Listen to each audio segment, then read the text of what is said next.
저녁을 먹고 나면 허물없이 찾아가서 차 한잔 같이 하고 싶다고 말할 수 있는 친구가 있었으면 좋겠다. 입은 옷을 갈아입지 않고 김치 냄새가 좀 나더라도 흉보지 않을 친구가 우리 집 가까이에 있었으면 좋겠다. 비 오는 오후나 눈 내리는 밤에도 고무신을 끌고 찾아가도 좋을 친구, 밤늦도록 공허한 마음도 마음 놓고 열어 보일 수 있고, 악의 없이 남의 얘기 주고받고 난 다음에도 말이 날까 걱정되지 않는 친구가 있었으면 좋겠다.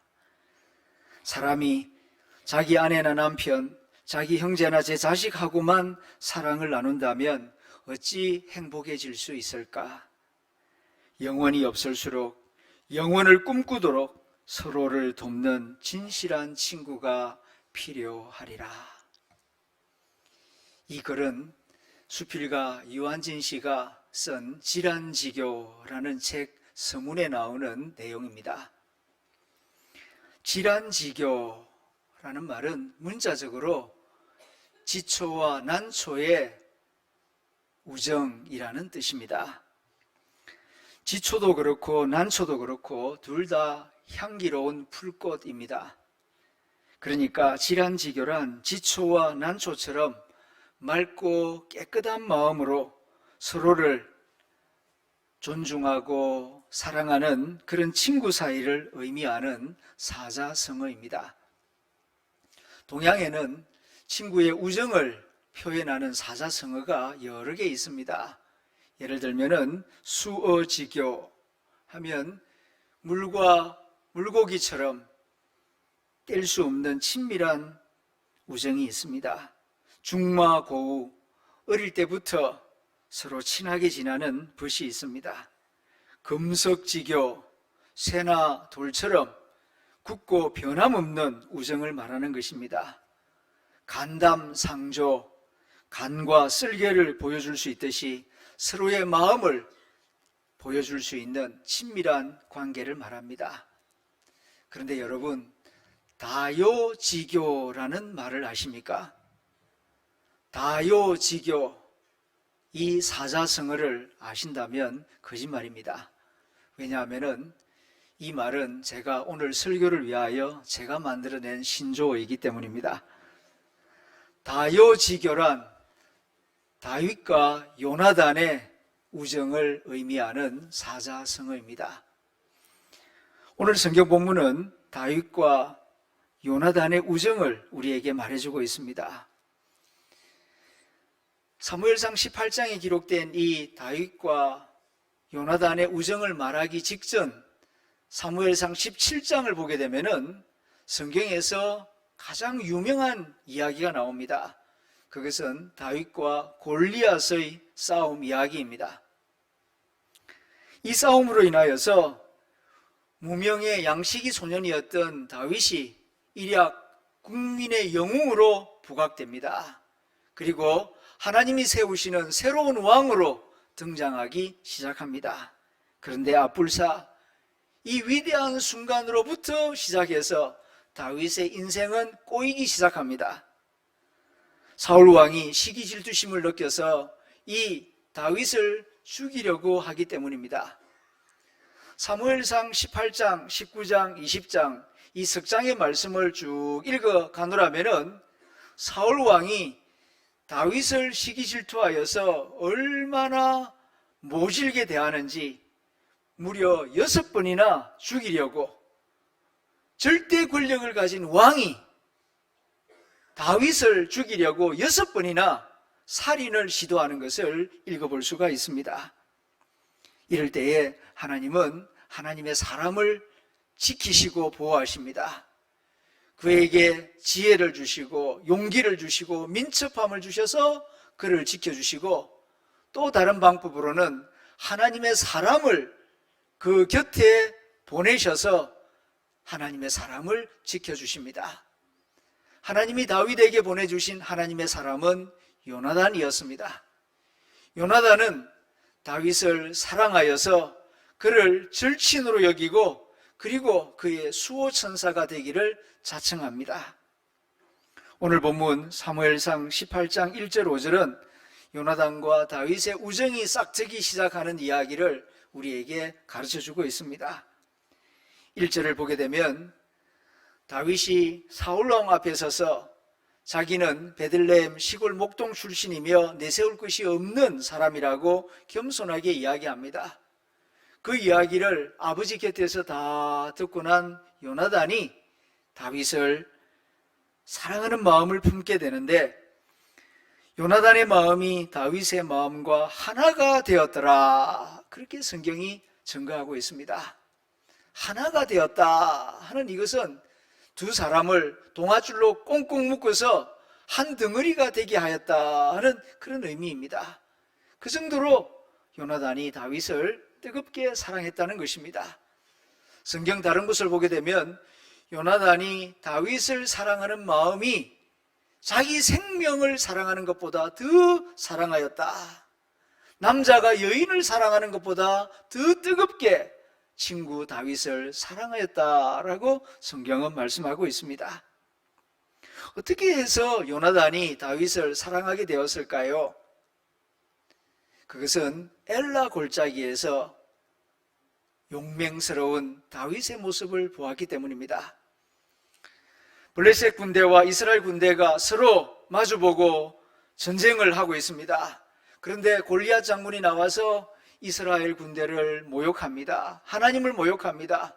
그러나 워낙 신장이 크고 칼과 창과 투구로 무장을 하고 있기 때문에 급에 질린 이스라엘 군대는 꼼짝달싹 못합니다. 심지어 사울 왕도 보통 사람들보다 어깨 위에 머리만큼이나 더 키가 컸던 사울마저도 급에 질려서 움직이지를 못합니다. 아버지 곁에 있던 요나단이 내가 나가서 싸우겠습니다 라고 시도해 보았지만 아버지는 아스라, 너 나갔다가 개죽음 당한다, 요나단을 만류합니다. 그러던 때에 요나단이 아니라 다윗이, 어느 누구도 주목하지 않던 양치기 소년 다윗이 나서서 너는 칼과 창으로 내게 나오지만 나는 만군의 여호와 하나님의 이름으로 나아간다. 할례받지 못한 저 이방인을 내가 하나님의 이름으로 무너뜨리고 쓰러뜨리라 하면서 달려나아가 그를 쓰러뜨리는 그 모습을 요나단이 지켜본 것입니다. 그 모습을 보면서 요나단은 깨닫습니다. 하나님은 다윗과 함께 하시는구나. 그리고 하나님은 이 친구를 통하여 이스라엘을 구원하시고 하나님의 나라와 하나님의 의를 이루시는구나. 나도 하나님을 사랑하지만 저 친구는 내가 하나님을 사랑하는 것보다 하나님을 더 뜨겁게 사랑하고 있구나. 정말 멋진 친구구나. 요나단은 엘라 골짜기에서 골리앗과 담대하게 싸우는 그 다윗의 모습을 보면서 다윗에게 이스라엘의 미래를 맡기고 다윗을 돕는 친구가 되어야 하겠구나 하는 결심을 하게 되었던 것 같습니다. 요나단은 왕위를 계승할 세자입니다. 그런데 다윗이 백성들의 주목을 받으며 추앙을 받으며 왕으로서의 영광을 가지려고 합니다. 이럴 때에 시기를 하고 질투를 하고 견제를 할 수 있는 사람이 있다면 그 사람은 단연코 요나단일 것입니다. 왜냐하면 그의 아버지가 왕이고 자기 자신이 왕자이고 왕자들 중에서도 가장 지혜롭고 아버지의 사랑을 가장 많이 받는 왕세자이기 때문에 요나단이 다윗을 시기하고 견제할 수 있는 사람입니다. 그러나 요나단은 자신의 유익과 미래보다는 이스라엘의 미래, 국가의 유익을 먼저 생각합니다. 하나님의 뜻을 먼저 생각합니다. 무엇이 내게 이익이 될 것인가? 누가 내 편이냐? 그런 개인적인 욕심보다는 무엇이 진리인가? 하나님의 뜻은 어디에 있는가? 이럴 때에 내가 어떻게 하는 것이 하나님의 나라와 하나님의 의를 구하는 행동이 될 것인가? 이것을 생각합니다. 그러기에 그의 마음에는 시기 질투심이 없습니다. 그래서 요나단은 다윗을 그렇게 사랑할 수가 있었다는 것입니다. 정말 인격자 중에 인격자요, 신앙인 중에 신앙인이요, 그리고 영웅 중에 영웅이라고 할 수가 있습니다. 성경을 보게 되면은 요나단이 없었더라면 다윗은 있을 수가 없습니다. 아마 사울 왕의 칼날에 비명 행사하거나 아니면은 아주 비참하게 생을 마감했을 가능성이 매우 높습니다. 만일 요나단이 개인적인 욕심을 따라갔더라면 이스라엘이라고 하는 나라는 요나단을 중심으로 한 여당과 다윗을 중심으로 한 야당, 이렇게 나라가 두 조각으로 나누어져서 풍비박산하고 말았을 것입니다. 복수의 칼날이 온 나라를 피로 더럽혔을 것입니다. 다윗을 중심으로 한 많은 국민들과 여론, 그리고 요나단을 중심으로 한 왕족과 귀족들의 세력, 서로 자기 욕심을 내세우려고 했다면 나라가 아주 어지러워졌을 것입니다. 그러나 요나단은 하나님의 나라와 하나님의 의를 먼저 구하는 마음을 가졌기에 하나님의 사람 다윗을 소중하게 여기고 그를 자기 생명처럼 사랑하였던 것입니다. 그리고 서로 언약을 맺습니다. 오늘 본문 사무엘상 18장 1절을 보게 되면은 다윗이 요나단을 사랑하였고 언약을 맺었다, 이렇게 되어 있는데 그 언약의 내용이 무엇인지 오늘 본문에는 나오지 않습니다만은 성경 전체를 읽어보게 되면은 이 두 사람의 언약 내용이 무엇이었는지 어렵지 않게 짐작해 볼 수가 있습니다. 그것은 우리는 권력 싸움 하지 말자, 우리는 정권 싸움 하지 말자, 누가 정권을 잡든지 서로의 우위를 지키자, 그리고 나와 너 뿐만 아니라 우리 자손 대대로 우리의 약속이 이어져서 오직 하나님의 영광, 그리고 우리 조국 이스라엘의 영광을 위해서만 우리가 서로 협력하고 그리고 이 일에 마음과 뜻을 모으자, 이런 언약이었을 것으로 생각이 됩니다. 그리고 이어지는 4절 말씀입니다. 요나단이 자기가 입었던 겉옷을 벗어, 요나단이 입었던 겉옷이 뭡니까? 왕자의 옷입니다. 왕세자의 옷입니다. 그것을 벗어 다윗에게 줍니다. 그리고 요나단이 차고 있던 군복과 칼과 활과 띠도 벗어서 다윗에게 주었다는 것입니다. 이것은 뭘 의미합니까? 네가 장차 이스라엘을 책임지고 다스려야 할 왕이 될 것이다.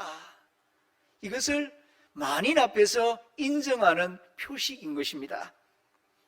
그리고 이어서 5절에서 다윗은 사울이 보내는 곳마다 가서 지혜롭게 행합니다. 사울이 그를 군대 장관으로 세웁니다. 참모총장으로 삼았더니 온 백성이 합당하게 여겼습니다. 사울의 신하들도 합당하게 여겼습니다. 그래서 가는 곳곳마다 성전보를 전해옵니다. 여기까지가 오늘 본문의 내용입니다. 요나단은 친구 다윗을 정말로 사랑했습니다. 자기 목숨같이 아끼고 사랑했습니다. 그래서 위기가 있을 때마다 자기 목숨을 걸고 다윗의 생명을 지켜냅니다. 왕자 요나단은 당시 사회적 신분으로 볼 때 다윗과 친구가 될 수 없는 사람입니다. 요나단은 왕족, 왕자이고 다윗은 베들레헴에서 양치기 하던 그런 무명 소년이었습니다. 그리고 나이 차이도 10살 정도 차이가 납니다. 세상적으로는 친구가 될 수 없는 관계이지만 요나단은 하나님의 나라와 하나님의 의를 구하는 마음을 가지고 바라볼 때 다윗이 얼마나 귀한 사람이고 하나님이 기뻐하는 사람이고 다윗을 내 친구로 삼아야 되겠다, 내가 다윗을 섬기고 사랑하고 위해 주어야 되겠다 하는 마음을 품게 되었던 것입니다. 요나단은 다윗을 보호합니다. 그리고 끊임없이 격려합니다. 다윗을 변호하기 위하여 금식도 하였고 통곡도 합니다. 아버지 사울 왕이 다윗을 시기질투하여서 자꾸 죽이려고 하지 않습니까? 그럴 때에 요나단은 울면서 매달려 아버지 사울 왕에게 하소연을 합니다. 아버지, 다윗이 무슨 잘못을 했습니까? 이렇게 선한 다윗, 나라를 위하여 최선을 다하고 충성을 다하는 다윗을 해코지하는 것은 하나님이 기뻐하지 않는 일입니다. 그렇게 하소연을 합니다마는 사울 왕은 들으려고 하지 않습니다. 그러니까 낙심한 나머지 요나단은 친구 다윗이 몸을 피하여 숨어 지낼 수 있도록 광야로 망명을 가게 합니다. 이때부터 10년 동안 다윗은 광야에서 외로운 세월을 보내게 됩니다. 왕궁을 떠나 요나단과 헤어질 때 그 장면이 사무엘상 20장 41절 42절에 기록되어 있습니다. 다윗이 곧 바위 남쪽에서 일어나서 땅에 3번 엎드려 절한 후에 서로 입을 맞추고 같이 울되 다윗이 더욱 심하더니 요나단이 다윗에게 이르되 평안히 가라. 우리 두 사람이 여호와의 이름으로 맹세하여 이르기를 여호와께서 영원히 나와 너 사이에 계시고 내 자손과 내 자손 사이에 계시리라 하였느니라 하니 다윗은 일어나 떠나고 요나단은 성읍으로 들어가니라. 참으로 감동스러운 장면입니다. 다윗이 10년 동안 광야에서 도망자의 삶을 살면서도 절망하지 않을 수 있었던 이유는 첫째, 하나님을 믿는 믿음을 가졌기 때문이고, 두 번째는 친구 요나단의 우정을 믿는 믿음을 가졌기 때문입니다. 그렇습니다. 아무리 외로워도 아무리 힘들어도 사랑과 우정에 대한 믿음을 가진 사람은 절망하지 않습니다. 어떤 경우에도 자기 페이스를 지킬 수 있고 용기와 지혜를 가질 수가 있는 것입니다. 이런 믿음이 저와 여러분에게도 있게 되기를 소망합니다. 그런데 우리에게 요나단보다 더 좋은 친구가 있습니다. 누구입니까? 우리 주 예수님이십니다. 예수님은 우리의 제일 좋은 친구입니다. 요한복음 15장에서 우리 주 예수님께서 말씀하셨습니다. 이제부터는 너희를 종이라 하지 아니하겠다. 대신 너희를 친구라 부를 것이다. 너희는 내 친구다. 그렇게 예수님이 말씀하십니다. 실제로 예수님은 죄인인 나의 친구가 되기 위하여 하늘 보좌를 부리시고 인간의 몸을 입고 이 땅에 내려오셨습니다. 요나단이 양치기 소년 다윗을 자기 아버지 집 왕궁으로 초대하듯이 하나님의 아들 예수님은 여호와 하나님의 집으로 우리를 초대하십니다. 주님은 마태복음 16장에서 사람의 목숨이 제일 귀하다라고 말씀하셨습니다. 천하를 다 얻었다 하더라도 목숨을 잃어버리면 무슨 소용이 있겠는가? 목숨보다 귀한 것은 없다. 그렇게 말씀하셨는데 요한복음 15장에 가서는 목숨보다 더 귀한 것이 있다라고 말씀하십니다. 그것이 무엇입니까? 사랑입니다. 어떤 사랑입니까? 자기 친구를 위하여 목숨을 버릴 수 있는 사랑이 있다면 그 사랑은 그 어떤 것보다 목숨보다도 더 크고 위대하다라고 말씀하셨습니다. 요한복음 15장 13절 말씀입니다. 사람이 친구를 위하여 자기 목숨을 버리면 이에서 더 큰 사랑이 없나니 너희가 나의 명하는 대로 행하면 곧 나의 친구라 말씀하셨습니다. 이 말씀을 하신 다음 예수님은 실제로 우리의 친구가 되시기 위하여 자기 목숨을 십자가의 대속제물로 내어주셨습니다. 우리가 오늘 이 자리에 모여 예수님께 예배를 드리는 이유가 바로 여기에 있습니다. 천하보다도 귀한 자기 목숨을 나 같은 죄인을 살리기 위하여 티끌과 흙으로 돌아갈 이 인간을 위하여 자기 목숨을 십자가에 내어주신 그 놀라운 친구의 사랑 때문에 감사하는 마음, 감격하는 마음으로 주의를 기억하여 주님 앞에 나와 예배를 드리고 있는 것입니다. 그렇다면 이제 그 크신 사랑을 받은 우리는 어떻게 살아야 합니까? 주님께서 말씀하신 대로 내 사랑을 받은 자는 내 계명을 지킨다, 그렇게 말씀하셨습니다. 그 사랑을 아는 자, 그 사랑을 체험한 사람은 주님의 가르침, 주님의 계명을 내 삶 가운데에서 지키고자 애쓰는 모습을 보인다는 것입니다. 그러므로 주님의 사랑을 입은 우리는 주님처럼 하나님을 사랑하고 이웃을 사랑해야 할 줄로 믿습니다. 이것이 주님처럼 참으로 사는 길이기 때문입니다. 마태복음 16장 25절에서 말씀하십니다. 누구든지 제 목숨을 구원하고자 하면 잃을 것이다. 그러나 누구든지 나를 위하여, 예수님을 위하여 자기 목숨을 잃으면 다시 찾게 될 것이다 말씀하셨습니다.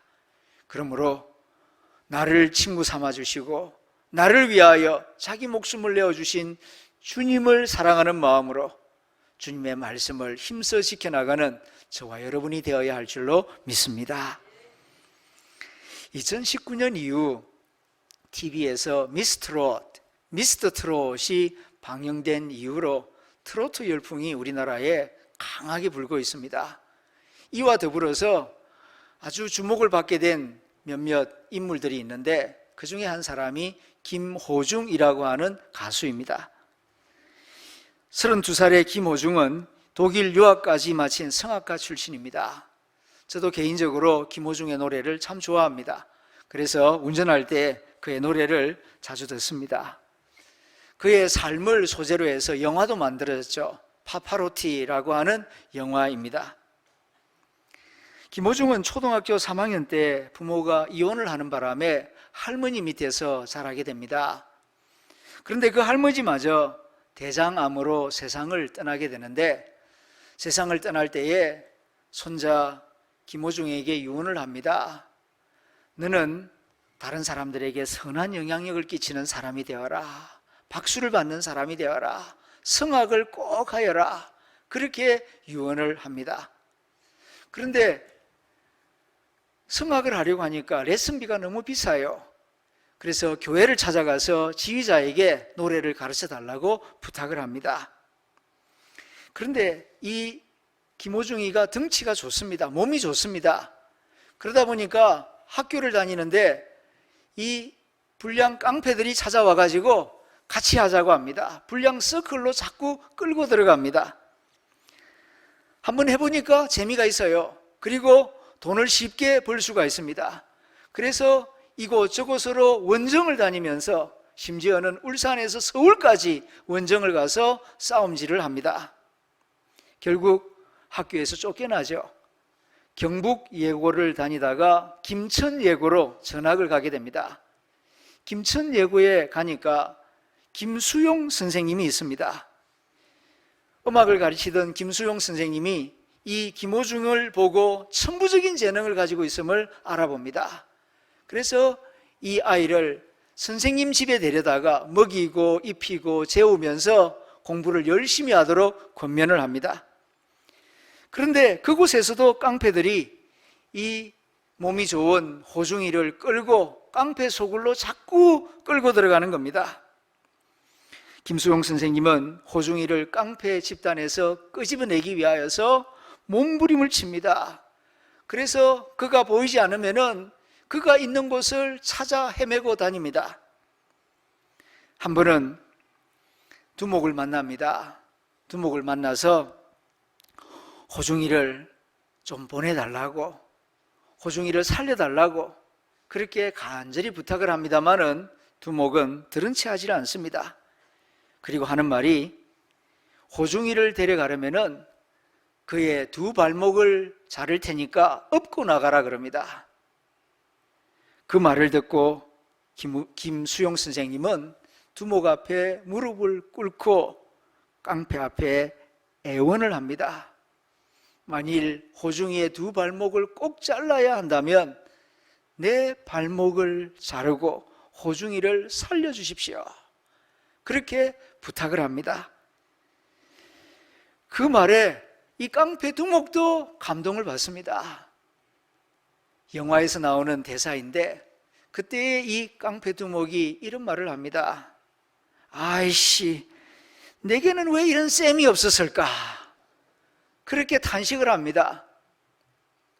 아이씨, 왜 나에게는 이런 셈이 없었을까? 그런데 여러분, 질문이 잘못되었습니다.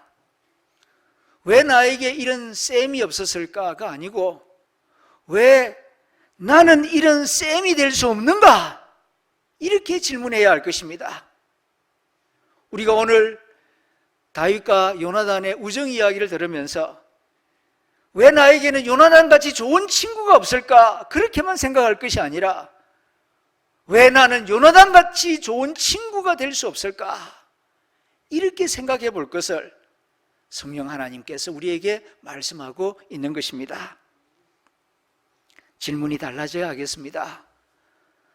요나단 같은 친구를 찾아다닐 것이 아니라 내가 어떻게 하면 요나단 같은 친구가 될 수 있을까? 이것을 생각하라는 것입니다. 이 세상을 살아가며 우리 모두에겐 요나단 같은 친구가 필요합니다. 뿐만 아니라 내게 맡겨주신 사람들이 있습니다. 내가 돌봐야 하고 섬겨야 하고 사랑해야 할 사람들이 있습니다. 하나님께서 말씀하십니다. 너는 그의 요나단이 되어야 하느니라. 우리는 하나님 앞에 나와 예배하며 은혜 받기를 원합니다. 왜 은혜 받고자 합니까? 은혜 받아서 내가 그냥 편안하게 잘 살기 위함입니까? 은혜를 주시는 하나님의 목적은 그게 아닙니다. 은혜를 받아서 더 사랑하고 더 잘 섬기는 사람이 되라고 하나님이 우리에게 은혜를 부어 주시는 것입니다. 하나님이 말씀하십니다. 네가 사랑하는 사람들, 내 곁에 있는 사람들의 요나단이 되어야 하느니라. 우리의 일반적인 관심은 누가 나의 요나단일까? 이것을 생각합니다. 그러나 오늘 예배 시간에 주님은 네가 누구의 요나단이 되어야 하겠느냐? 이것을 생각하라고 말씀하십니다. 방황하는 자녀들이 있습니까? 속썩이고 마음을 아프게 하고 걱정시키는 자녀들이 있습니까? 바로 당신이 그 자녀의 요나단입니다. 나이가 들어가면서 아내가 우울증에 시달리고 있습니까? 그 시간 당신이 그 아내의 요나단이 되라고 하나님이 말씀하십니다. 직장에서 사랑받고 살던 남편이 상처받고 쓰러지고 넘어지고 어려움을 겪고 있습니까? 눈물 뿌리며 기도하는 그의 요나단이 되어라고 말씀하십니다. 친구들 가운데 외로워하는 사람이 있습니까? 힘든 일을 겪으면서 방황하고 있는 친구가 보이십니까?